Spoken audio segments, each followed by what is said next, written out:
Hey, football fans, this is Mel Kiper Jr. On the latest First Draft podcast, Todd McShay and I identify a crisis which must be dealt with in the world of football. Find out what it is when you subscribe to the show in the Listen tab of the ESPN app.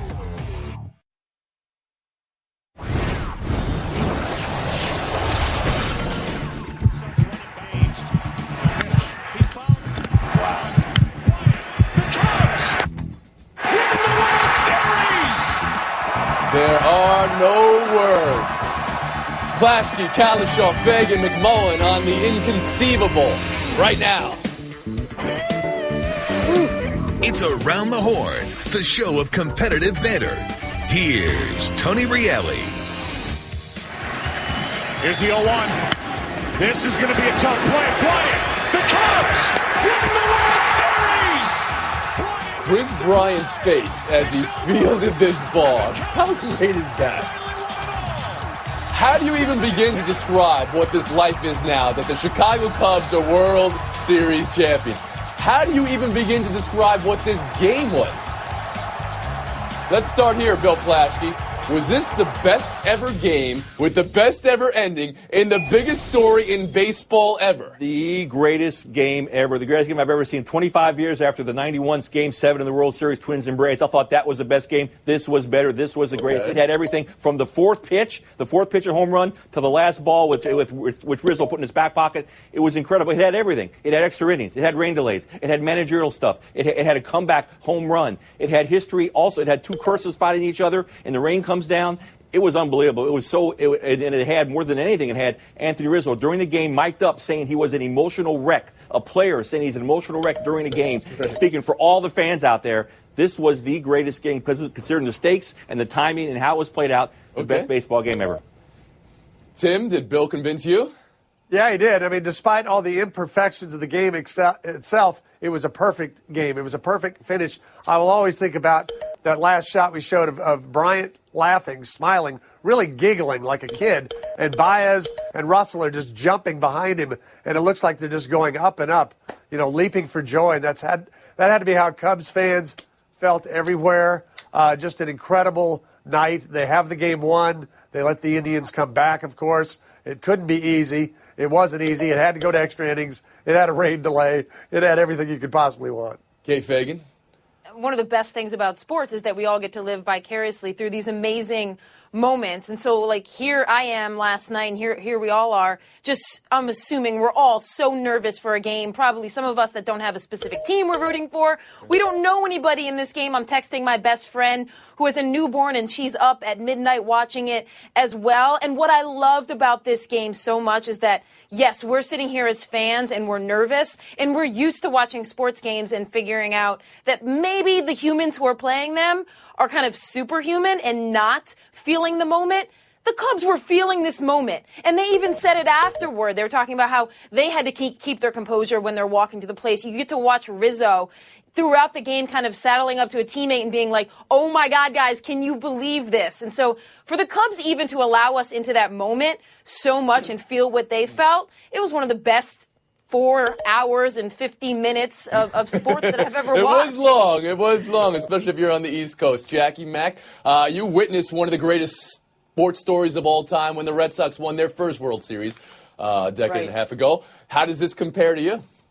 Well, it didn't compare because it was so anticlimactic with the Red Sox. As you remember, when they finally did win their first World Series, they swept it. So you can't even begin to compare this. This was just absolutely unbelievable. A 39-year-old hitting a home run in his final game. The guy who ends up getting the save in this game has never had a save during his career. So many incredible things that went on. And you guys talked about the emotion of the young players. I loved that with a juxtaposition to the old veterans, like when Ross hit that home runs. No expression. That's what I love about it. We watched the young guys and the old guys all get to the same place. It was just magnificent. The rain delay. Can we talk about that for a second? Anthony Rizzo said they don't win this game without it. That it provided distance from the blown slave, tipped the game in their favor. Do you agree with that? And since it was just 17 minutes long, Kalishaw, was it a necessary delay? Can Cleveland feel better? I don't know if it's a necessary delay. If I'm an Indians fan or an Indians player, I'm kind of wondering. I know it rained hard for a few minutes, but then it went away quickly. And I do like the fact that Jason Hayward, kind of a maligned guy who was out of the lineup for a while, then came back and had some hits. He was the one who gathered the Cubs together and said, it's a new game. Let's forget about the fact that we've blown this 4-run lead and then a 3-run lead. And so he brought them back together. I don't know that it was a completely necessary delay, but it was a good one for the Cubs. Kate, are you with Rizzo here that the Cubs don't win this game without the rain delay? I totally believe in the regrouping nature that rain delay offered. I mean, if you saw we all saw the radar photo, and it looked like it was a necessary rain delay call because it looked like more rain was going to pour down. I mean, and I do believe that the rain delay impacted it. It felt very much like pausing a suspense movie at the climax and then the next day coming back and not knowing why you're supposed to feel tension. And I think that's what it delivered the Cubs. They were taken out of the moment where their heads were whipped around and they were able to refocus and regroup and lose, at least the Indians were losing a little bit of that momentum that they had gained. Jackie Mack? Yeah, it was so obviously completely favored the Cubs, and I'm glad that it was Hayward that called that meeting and got a meeting. It's an impromptu gathering, let's put it that way, because he had such a tough series. And again, a veteran having the presence of mind to say, you know what, let's get together, we're going to be okay. There were reports that Chapman was crying in the clubhouse. So the only thing I would say about Cleveland fans being mad was the bottom of the ninth. I mean, they got up in the bottom of the ninth, and it didn't work out for them. So in terms of affecting them, the delay, it hurt them, but it isn't the reason they lost the World Series. Flashkey, do you agree with that statement? It's amazing. Yeah, it's almost like someone from the heavens came down and said, whoa, Cubs, take a break, and washed it all down. They went in, and it changed everything. And all you have to do is ask. There's a precedent for this, the 2013 Super Bowl with the power outage. Remember, the Ravens were beating the heck out of the 49ers, 34-minute power outage. San Francisco came back and almost won that game. A break in the middle of it, the Cubs needed to get off the field. They were on the verge of being the victims of the latest comeback victory in Game 7 history. They had to get in that clubhouse, forget about it, start again. You could tell. Kyle Schwarber, boom, gets on base, game over. Mm-hmm. How do you view the Cubs today, Kate? I mean, is this one of the best teams in recent history? And with this young core, is more of this not just hoped for, but expected? Nothing in sports, at least the history of sports, would lead me to believe that we can expect continuing championships. I mean, all we have to do is look at the recent history of the Golden State Warriors. But I'm going to be a prisoner of the moment right here when I talk about what these Cubs mean. I think if we want to dig into the metrics and ELO of whether this is the best team ever or not, we're going to get a little bit lost here. But what we do have is a team and a moment that is really coupled with only a few in baseball history. I mean, of course, you've got the Red Sox. I'm a little biased toward the 86 Mets that are delivering these moments that supersede and transcend away from their sport and into the regular fan base. So by that metric, which we certainly can't bring any sort of like statistical grueling analysis to, this Cubs team has to be in this group of elite teams that have delivered but we do transcendent this every moments. year after every championship. We ask, well, is this the team that can repeat? Can they do this the next year and beyond? Everyone would say that this team, being so young, can be that type of team. The expectation now, has it gone from hope to expectation for you, Jackie Mack? Oh, sure. It absolutely has. But the thing I love about this Cubs team most is how hard it is to be the preseason favorite, which they were, and then all season long to meet those expectations and then get to the World Series and actually win it. That is so much harder than people realize. And this team did it. Now, going forward, they still have to clean up that bullpen. Chapman's a free agent. Travis Wood is a free agent. They have some big decisions to make. I'm going to assume that they're going to try to re-sign both of those guys going forward. But, Ross is going to retire. We'll see going forward. They should be favored. They will be favored. And I think they're on the core of their team is so young. They've got a lot to look forward to here. I think almost overnight they've gone from David to Goliath. I mean, they have to be. Look at Vegas has been favored to win the 2017 World Series. Yeah. I think that already they're young. They have a ton of money. They have great leadership. They have a manager that everybody loves. They're in a great position. I mean, again, the only thing, and Jackie could talk about this, how the Red Sox reacted the year after they broke their curse and how difficult that was. And I'll be interested to hear your take on that, Jackie. Do you think how can the Cubs overcome that sort of thing? I think that's interesting. You can address that.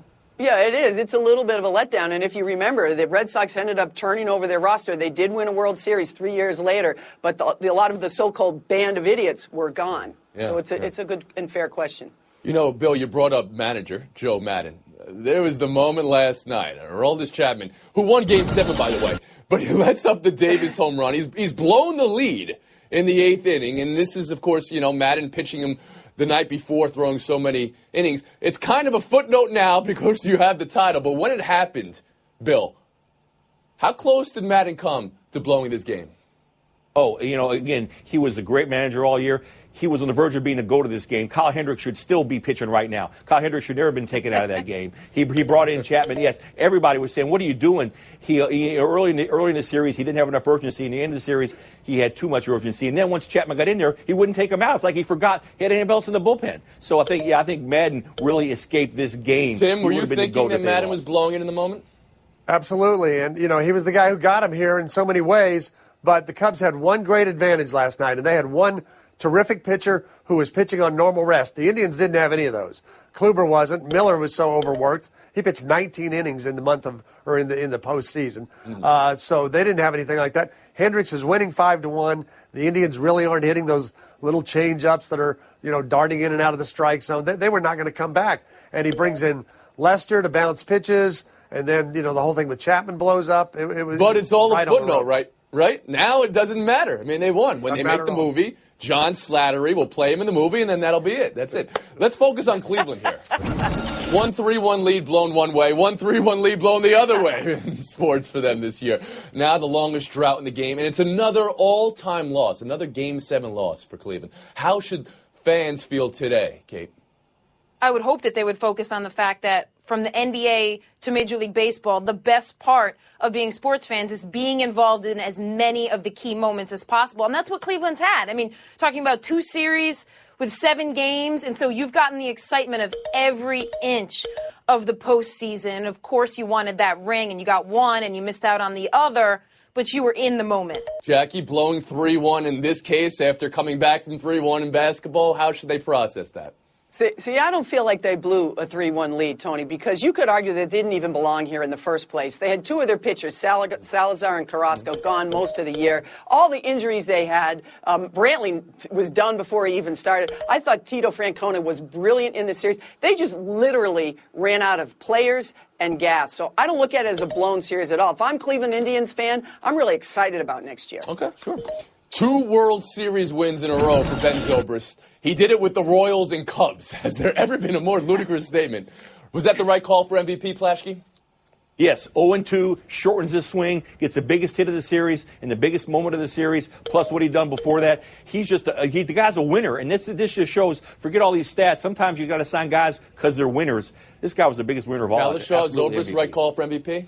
Zobrist of Dallas Baptist University is absolutely the right call. There we go. And here's what this is what you tilted back in Madden's favor. We can say he did all these things wrong with the pitchers. Zobrist is the perfect Madden guy. Obviously played for him in Tampa Bay for years. Bats in cleanup a lot of times. He's not a cleanup hitter, but Madden doesn't want a guy who strikes out in the middle of his lineup. He wants a guy who makes contact and gets hits, and that's what Zobrist did, and now the Cubs are champions. Fagan, your MVP?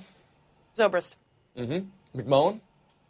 I could make a case for John Lester because, we can debate whether he should have been in this game last night and for how long, but I thought he was really gritty, and he won games for him throughout the series. I thought, take away Lester, do they still win the World Series? So I'm going to vote for him. I'd make a case for Schwarber as well, because that was value added. They didn't even know he was going to play in the postseason. I'd make a case for David Ross in the way he celebrates after hitting home runs.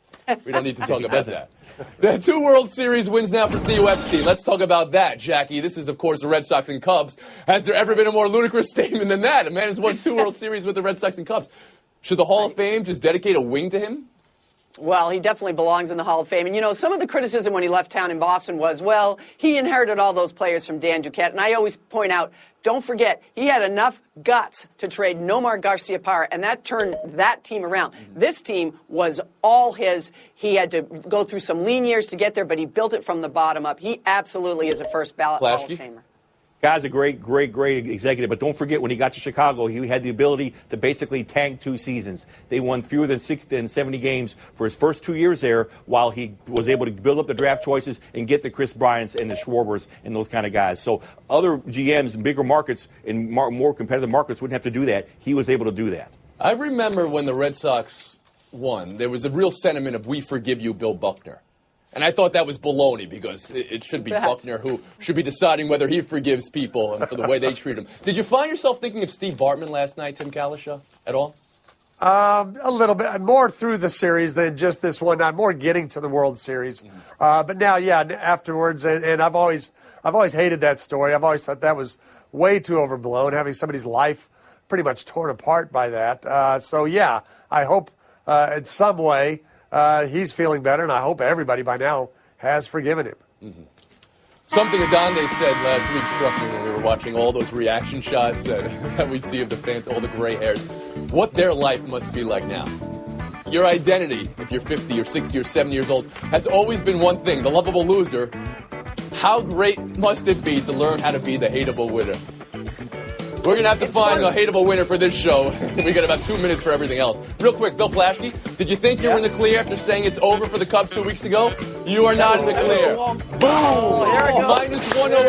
Let me see it. There it is. Buy or sell next. Oh, no.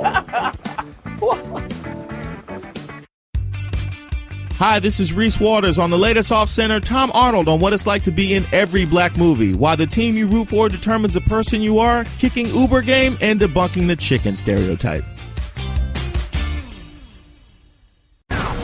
Buy or sell. Hold on to your butts. This is a lightning round buy or sell. One topic, and it's Thunder Warriors tonight. Are you serious? Bill Plaschke, Mr. Minus 108. You think this game means more for Durant or Westbrook?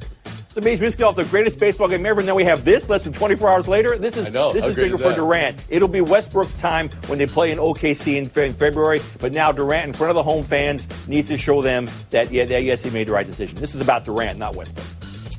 Oh, did I forget to score you there? You're staying at minus 108. All right. How about you, Tim Kalisha? Tough break there. No, I think it's about Westbrook.